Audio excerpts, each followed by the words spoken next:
6 লক্ষ লাগে কেন? ইচ্ছা করলে 3, 3.5, 4 লক্ষ টাকায় হজ করানো সম্ভব।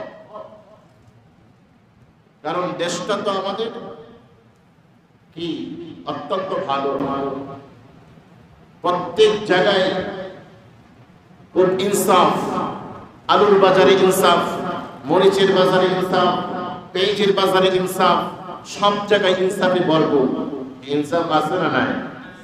আছে না নাই? আছে না নাই? কথা কি বুঝেন না?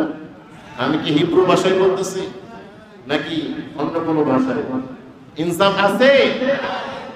পেঁয়াজ আজ 90 টাকা দিয়ে কিনতে হয় কেন? আলু আজ কেন 60 টাকা দিয়ে কিনতে হয় কেন? আজ গরিবের খাদ্য ছিল পাঙ্গাস মাছ, গরিবের খাদ্য ছিল ফার্মের মুরগি। আজ গরিবরা এখন স্বপ্ন দেখে পাঙ্গাস কিভাবে 250 টাকা দিয়ে কিনবো। ঠিক কি ঠিক না বলেন? গরিবের খাদ্য ছিল ডিম, এখন আজ গরিবরা 60-65 টাকা দিয়ে ডিম কেনার স্বপ্ন দেখে। কোন দেশে আপনি বসবাস করবেন? এখন একটাই হওয়া উচিত, যারা গরিব আচরণ নির্বাচন করে বিষ খাওয়ায় তাদেরকে মেরে ফেলো, এটা একটা রাস্তা। অথবা বুলডোজার দিয়ে তাদেরকে হত্যা করে ফেলো, কারণ এই দেশ গরিবের দেশ না। অথবা তাদেরকে বিতাড়িত করো, বিতাড়িত করলে তারা কোথায় যাবে? ওই বঙ্গোপসাগরের মধ্যে ঝাঁপ দিবে। প্রত্যেকটা জায়গায় বেইনসাফি, জুলুম, নির্যাতন, প্রত্যেকটা সেক্টরের মধ্যে দুর্নীতি। কোথায় আপনি খুন করেছেন, আপনি ওই জামিন পেয়ে যাবেন 2-4-5 লক্ষ টাকা খরচ করবে। একটা মানুষ খুন হয়ে যায় চাক্ষুষ রাস্তার মধ্যে, বাস এটার জন্য তদন্ত কমিটি বসতে বসতে চলে যায় 15-1 মাস।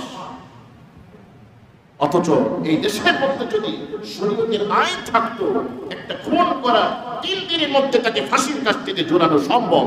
সম্ভব কিনা বলেন? তদন্ত করতে করতে জায়গা 6 মাস। এভাবে তদন্তের আগে দেখবেন টাকা পয়সা দিয়ে সে বেকুসুর খালাস হয়ে দিবালোকে সে করতেছে। এই হচ্ছে আমাদের সোনার বাংলাদেশ, আমাদের সোনার বাংলাদেশ। যে দেশ থেকে ইনসাফ উঠে যাবে, যে দেশ থেকে বিচার উঠে যাবে, এই দেশের মধ্যে আল্লাহ রাব্বুল আলামিন ক্রমে ক্রমে সিডর সাইকেল এভাবে একের পর এক দিতেই থাকবে। আল্লাহ না করুন, আল্লাহ না করুন, এই দেশের মধ্যে যদি মসজিদ এবং মাদ্রাসার মধ্যে কোরআন তেলাওয়াত না হতো, এই দেশের মধ্যে যে অরাজকতা এবং বেইনসাফি, জুলুম, নির্যাতন চলতেছে, এই দেশের মধ্যে 8 থেকে 9 এবং 10 সেন্টিমিটার পাওয়ার এরকম ভূমিকম্প দিয়ে সমস্ত বিল্ডিং গুলো মাটির সাথে দাবিয়ে দিত। কি ভাই ঠিক কি ঠিক না বলেন? আল্লাহ রাব্বুল আলামিন একমাত্র এই দেশের মধ্যে এই বিল্ডিং গুলো দেশের মধ্যে টিকিয়ে রেখেছেন কোরআন তেলাওয়াতের বদৌলতে। কিছু আলোচনা হয়, তাদের কারণে আল্লাহ রাব্বুল আলামিন দেশটাকে এখনো টিকিয়ে রেখেছে। এজন্য আমাদের পরিবর্তন হওয়া দরকার, নিজেরা পরিবর্তন হয়, তাহলে আস্তে আস্তে সমাজ কিছুটা হলেও পরিবর্তন হবে। আমাদের প্রত্যেকটা রক্তের ফোঁটার মধ্যে মিশে আছে দুর্নীতি, রক্তের ফোঁটার কণিকার মধ্যে মিশে আছে মিথ্যা, এভাবে বেইনসাফি। এজন্য আমাদেরকে মানুষের মতো মানুষ হওয়ার জন্য আমাদেরকে কোরআনের দিকে ফিরে আসতে হবে, হাদিসের দিকে ফিরে আসতে হবে। যে কথা বলতেছিলাম, আজ সম্ভব 3.5 লক্ষ টাকা দিয়ে হজ সম্পাদন করা। ইন্ডিয়ার মাধ্যমে আপনি যাবেন হজে, 3 লক্ষ টাকা দিয়ে হজ আপনি করে আসতে পারবেন। পাকিস্তান হয়ে আপনি হজে যান, 3.5 লক্ষ টাকা, 4 লক্ষ টাকা হজ ফিরে আসতে পারবেন। কেন? বিমান ভাড়া 50-60 হাজার টাকার বিমান ভাড়া আমাকে 2.5 লক্ষ টাকা দিতে হবে।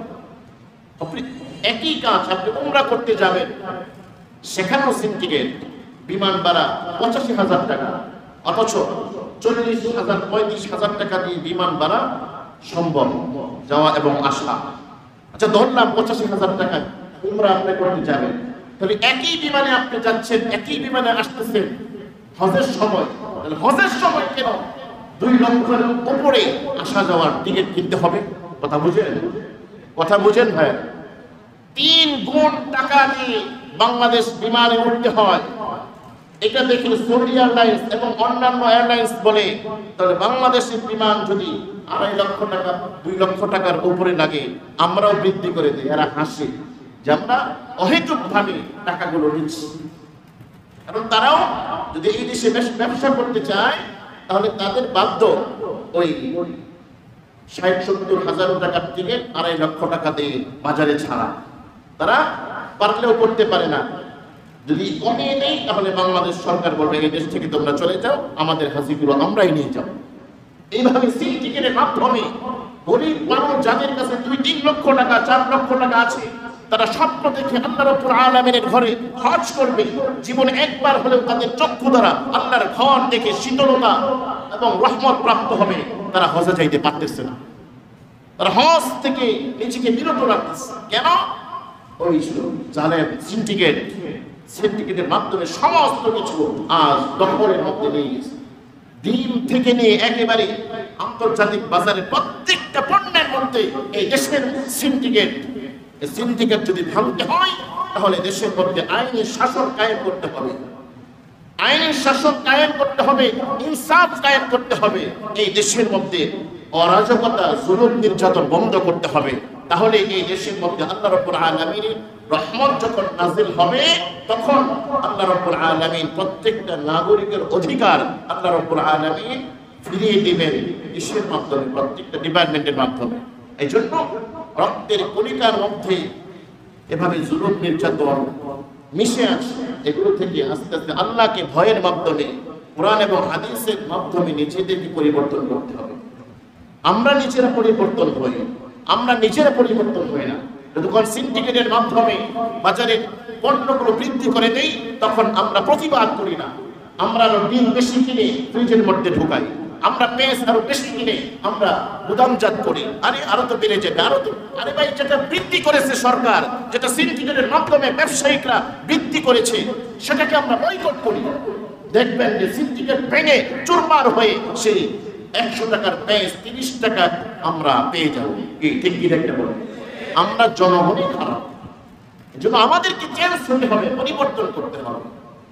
এই কথা বলতেছিলাম, কথা প্রসঙ্গ অনেক আলোচনা হয়ে গেল যে হজ আল্লাহ রাব্বুল আলামিনের পক্ষ থেকে বান্দার জন্য একটা অপরিহার্য, একটা ফরজ বিধান। এটা করার জন্য চেষ্টা করতে হবে। মহান আল্লাহ সুবহানাহু ওয়া তাআলা আমাদের সকলকে জীবনে একবার হলেও মহান আল্লাহ রাব্বুল আলামিনের ঘরে হাজিরা দেওয়ার মাধ্যমে আমরা যেন হাজির হতে পারি।